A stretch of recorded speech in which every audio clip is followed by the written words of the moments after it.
जून का महीना, जब देश के बाकी हिस्से गर्मी से तप रहे होते हैं, तब अरुणाचल प्रदेश की गोद में बसा एक छोटा सा शहर बादलों की सफेद चादर ओढ़कर मुस्कुरा रहा होता है। ये शहर है बॉमडिला।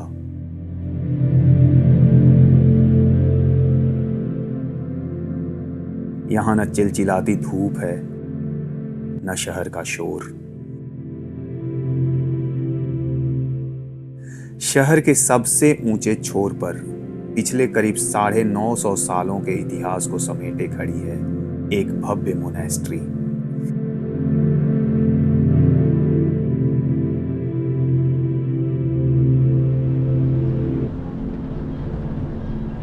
बॉमडिला पहुंचते ही हम सबसे पहले पहुंचे इतिहास और स्पिरिचुअलिटी के उस अनोखे संगम पर, जहां एंटर करते ही सुनहरे प्रेयर व्हील्स हमें अपनी ओर खींच लिए।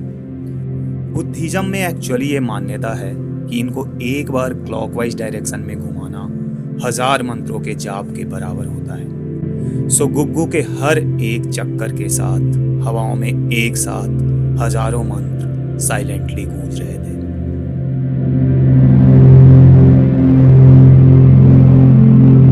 अभी मैं बॉमडिला में हूँ, अरुणाचल प्रदेश के। जब आप उधर तेजपुर से आते हो, शेरगांव होते हुए फिर रूपा आता है, फिर बॉमडिला आता है। तो बॉमडिला इस तरह इस एरिया का सबसे टॉप मोस्ट पॉइंट है और यहाँ पे ये मोनेस्ट्री है।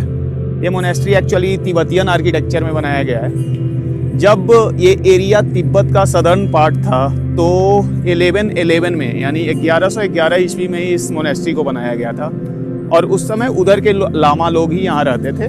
पूरे एरिया में बुद्धिज्म को, बुद्ध के शिक्षा को प्रमोट करते थे।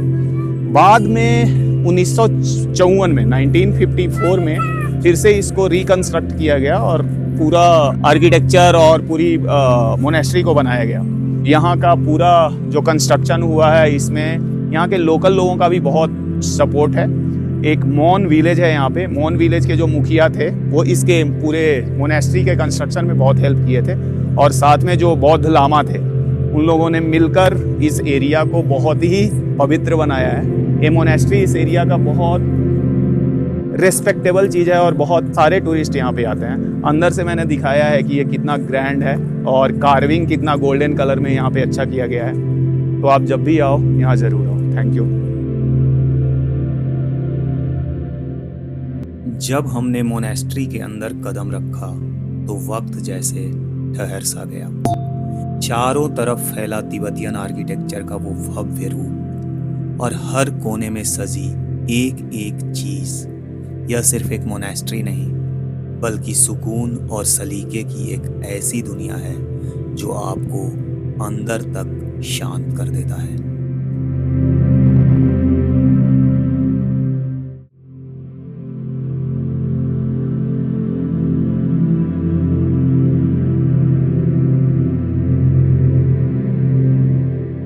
यहाँ मेरी मुलाकात हुई इन नन्हे लामाओं से। लाल कपड़ों में लिपटी ये मासूमियत जो इतिहास और अध्यात्म के गूढ़ रहस्य भी सीखती है और छुट्टियों में मोनेस्ट्री के आंगन में क्रिकेट के चौके छक्के भी लगाती है। यही तो है जिंदगी की असली खूबसूरती।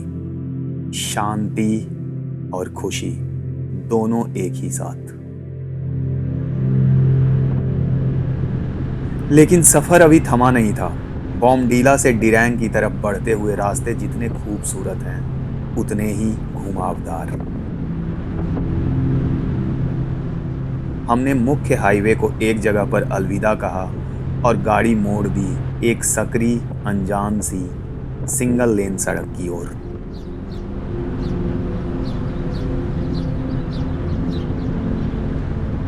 चारों तरफ घने देवदार के पेड़, पहाड़ों को चूमते बादल और करीब 30 किलोमीटर का वो ऑफ रूट सफ़र जो हमें ले जा रहा था डिरैंग एरिया के सबसे ऊंचे शिखर पर, जिसका नाम है मंडाला टॉप।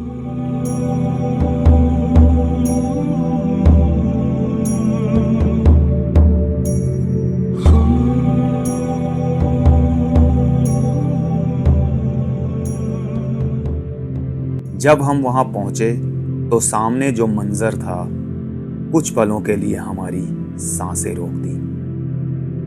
बादलों के बीच घिरे भगवान बुद्ध और उनके चारों तरफ एक जादुई चक्रव्यूह की तरह सजे 108 माने और अनगिनत छोटे छोटे बौद्ध स्तूपास।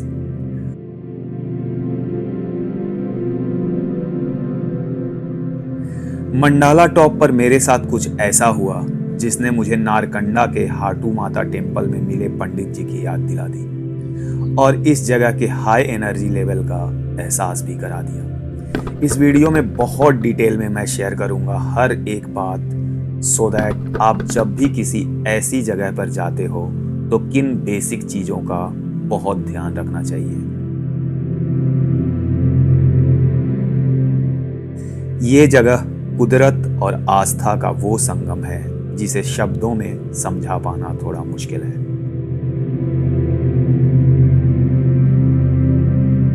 ये यहाँ पर देख सकते हो आप, सामने में मंडाला टॉप है जहाँ पे भगवान बुद्ध का स्टैचू है। और बहुत अच्छी बात ये है कि इसके बगल में यहीं की मोनेस्ट्री ये होम स्टे चला रही है। मैं अंदर जा रहा हूँ होम स्टे के। कई लोग ऑफ बीट लोकेशन पे रुकना चाहते हैं तो उसके लिए देखो आप, यहाँ पे होम स्टे बना कर रखा है इन्होंने। ये एक रूम है जहाँ अभी लग रहा है ये लोग रुक रहे हैं, खुद ही मॉन्क्स लोग रुके हुए हैं। और ये दूसरा रूम है और इधर ये किचन है जिसको मॉन्क्स लोग ही चला रहे हैं। आप देख सकते हो ये मोनेस्ट्री के मॉन्क्स हैं और यही चला रहे हैं इसको। आप कितने दिनों से इसको चला रहे हो भैया? अभी हम लोग अभी 5-6 महीना कुछ हो रहा है अभी चला के। हाँ। तो हम लोग ये मोनेस्ट्री वाला को दे दिया अभी।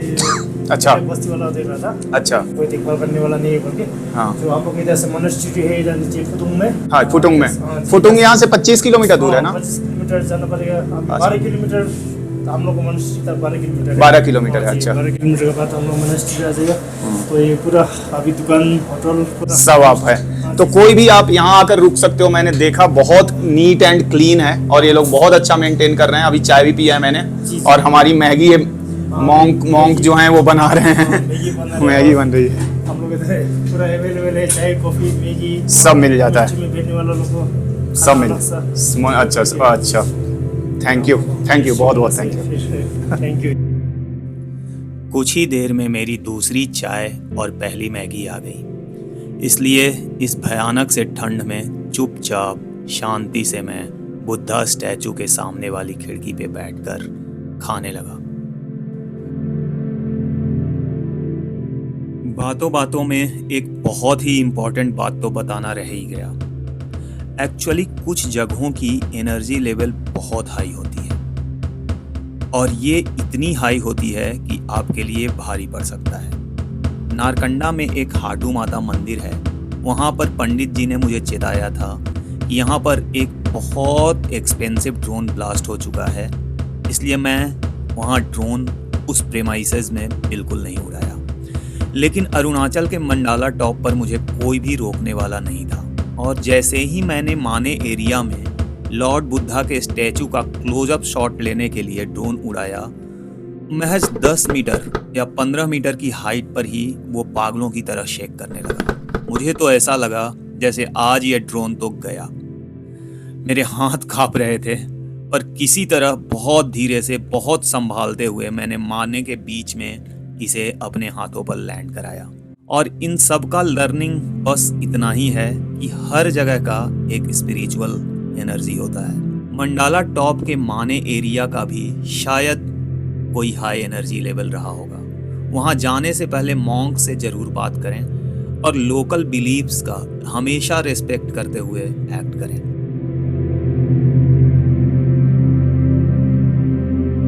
मंडाला टॉप पे अगर आप देखो तो ये सारे देवदार के पेड़ हैं, पर ज़रा ध्यान से अगर आप देखोगे तो लगेगा आपको कि काफ़ी सूखे सूखे से हैं। अभी जो अंदर मॉन्क्स थे उनसे मैंने बात की कि देवदार यहाँ पे इस तरीके का क्यों है, तो पता चला कि एक्चुअली ये बहुत पुराने हैं और ठंड की वजह से अब धीरे धीरे कुछ कुछ पेड़ सूखने लगे हैं। और नीचे की तरफ अगर मैं जूम इन करूँ तो आप देखोगे नए देवदार के पौधे निकल रहे हैं। तो प्लांटेशन भी यहाँ पे की जा रही है और पुराने देवदार सूख जाते हैं तो इनको ये लोग फिर काट कर इस तरह काट कर यूज़ कर लेते हैं। तो मंडाला में ये व्यू मुझे बहुत अलग लगा कि देवदार के जितने भी पेड़ हैं सारे एकदम वर्टिकल खड़े हैं, पतले पतले, कई सूख रहे हैं और नए निकल भी रहे हैं। अरुणाचल से जब हम लोग वापस आ रहे थे तो फिर से एक बार बॉमडिला गए, जहाँ पर हमारी मुलाकात महाराष्ट्र से आई एक बहुत ही बेहतरीन ह्यूमन बीइंग एक दीदी थी, उनसे हुई और मैंने उनसे उनके ट्रिप के बारे में भी पूछा। तो अभी मैं बॉमडिला पे हूँ और ये दीदी मिली है मुझे, सिस्टर, ये महाराष्ट्र से हैं। यस, नमस्ते जी, मैं सारिका डागा हूँ, मैं महाराष्ट्र से हूँ। और आप बताओ कैसा लग रहा है अरुणाचल आपको? Best best ever seen this place, या कहीं और भी कभी देखा नहीं है। एकदम अनटच्ड है, कमर्शियल नहीं है, बिल्कुल भी क्लीनलीनेस बेस्ट है। जहाँ जाएंगे वहाँ पे बहुत अच्छे लोग हैं, यहाँ के बहुत कोऑपरेटिव है, बहुत सेवा भाव है उनमें, और बेस्ट एकदम, कोई चीज की तकलीफ नहीं हुई यहाँ के। और आपने, क्योंकि हम लोग ऑलमोस्ट हर जगह पे साथ में मिलते रहे हैं, तो जितना भी प्लेसेज आप देखे उसमें सबसे अच्छा आपको क्या लगा? एकदम बेस्ट, मजा आ गया जहाँ पे आपको? जहाँ पे मजा आ गया जिमथैंग। वैसे तो हर ही जगह बहुत अच्छी है, पर जामीथैंग एकदम बेस्ट है। हर किसी ने जाना ही चाहिए, वहाँ की होली ट्री तक पहुँचना ही चाहिए, जहाँ आगे चाइना बॉर्डर शुरू होता है।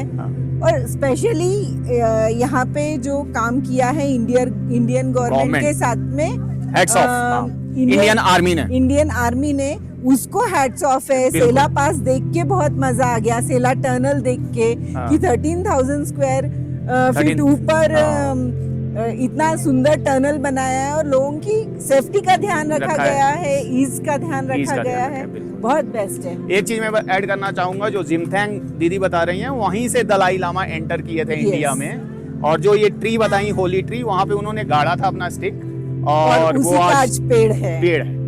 हाँ, Jungfrau is ultimate. One of the Jangfall, we enjoyed there with music and dance and water, everything. It was raining too. But best still, experience. best. Arunachal Pradesh, total best experience. Everyone in India or other than India should visit Arunachal Pradesh. And हाँ, एक सबसे बड़ी बात, यहाँ के कण कण में देशभक्ति है। ये पता चलता है यहाँ के लोगों से मिलके।